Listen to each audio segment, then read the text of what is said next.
ये सब देख रही कुछ ही दूर खड़ी नंदिता का चेहरा गुस्से से लाल हो गया था। वो मुंह बिगाड़ कर बोली, लो जनाब, फिसल गई। उस दिन आयशा के साथ और अब यहाँ। पता नहीं इसे इस लड़की में क्या दिखा। देखो तो कैसे चिपक कर डांस कर रहा है, जैसे अगर दूर हो जाएगा तो सांस नहीं ले पाएगा। देवेन और माया जितना क्लोज डांस कर रहे थे, उतना ही नंदिता के गुस्से का पारा बढ़ता जा रहा था। वो मुड़कर खड़ी हो गई और हाथ में लिया शैंपेन का ग्लास एक बार में खत्म कर दिया। पहली बार ड्रिंक करने की वजह से नंदिता ने खांसना शुरू कर दिया था। लगता है पहली बार शैंपेन पी रही हो।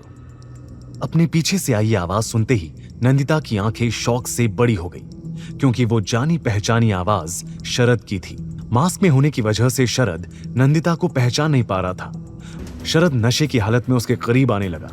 नंदिता सहम कर पीछे कदम लेने लगी।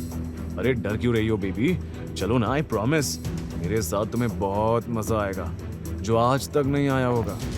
नंदिता पीछे जाते जाते अचानक से किसी से टकरा गई। बढ़ी हुई धड़कनों के साथ उसने मुड़कर देखा, पर वहां देवेन को देख उसकी जान में जान आ गई। वहीं उसकी आंखों में डर की झलक देखते ही ना जाने क्यों देवेन का खून खौलने लगा था। मुट्ठी भींचकर वो शरद को मारने को भी तैयार था, पर नंदिता ने उसका हाथ पकड़ इशारे से मना कर दिया। तभी शरद बोला, तू कौन है बे? खैर तू जो भी है, इस लड़की को मेरे पास भेज। देवेन ने नंदिता का हाथ पकड़कर अपने पीछे किया और कड़क आवाज में बोला, सॉरी बॉस, पर ये सिर्फ मेरी है। ओ तो तेरी बंदी है ये। अरे तो क्या हुआ, तूने सुना नहीं, प्यार बांटने से बढ़ता है।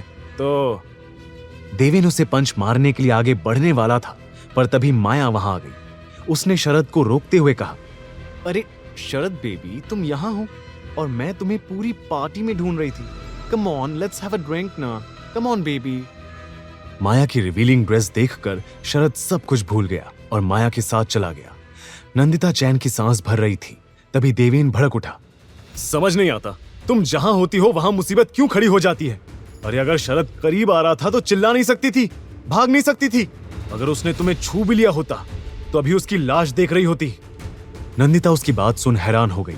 उसे देवेन की अपने लिए इतनी फिक्र का रीजन समझ नहीं आ रहा था, पर इस बारे में ज्यादा ना सोचते हुए उसने पूछा, वो लड़की, वो रेड ड्रेस वाली, उससे कुछ पता चला?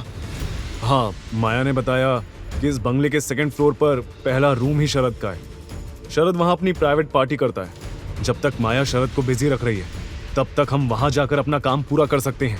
अब चलो। ये कहकर देवेन ने नंदिता का हाथ पकड़ा और दोनों बंगलों के अंदर चले गए। अंदर आते ही हर कपल को नशे में धुत और मेकआउट करता देख नंदिता अनकंफर्टेबल फील करने लगी थी। उन्हें इग्नोर कर देवेन उसे सीधा सेकंड फ्लोर पर ले गया। दोनों मौका देखकर शरद के रूम में एंटर हो गए। शरद का लैपटॉप ढूंढो, सब कैमरास की फुटेज उसी में स्टोर होती है। नंदिता और देवेन तुरंत पूरे रूम में लैपटॉप ढूंढने में लग गए। काफी देर तलाश करने के बाद भी उन्हें कुछ नहीं मिला। आईपी एड्रेस से इसी फार्म हाउस की लोकेशन शो हो रही थी, और शरद अपने कमरे के अलावा वो लैपटॉप कहीं नहीं रखेगा। पर कमरे में भी कहां? देवेन खुद में बड़बड़ा रहा था। तभी नंदिता उस कमरे की विंडो से नीचे गार्डन में नजर मारते हुए बोली, तुम्हारी वो माया शरद को ज्यादा देर तक हैंडल नहीं कर पाएगी, हमें जल्द ही कुछ करना होगा। मे बी किसी और रूम में वो लैपटॉप हो। देवेन, लेट्स गो, बाकी रूम्स भी चेक कर लेते हैं, इससे पहले देर हो जाए। जाने से पहले देवेन ने एक आखिरी बार पूरे कमरे में नजर घुमाई और तभी उसकी नजर बुक शेल्फ पर जाकर रुक गई। ये बुक शेल्फ यहाँ? शरद शाह की प्राइवेट पार्टीज में किताबों का क्या काम? जरा देखूं तो शरद जी क्या पढ़ाई कर रहे हैं। ये कहते हुए वो तुरंत बुक शेल्फ में लगी हर एक बुक को चेक करने लगा। अचानक से उसके हाथ में भारी सी बुक लगी।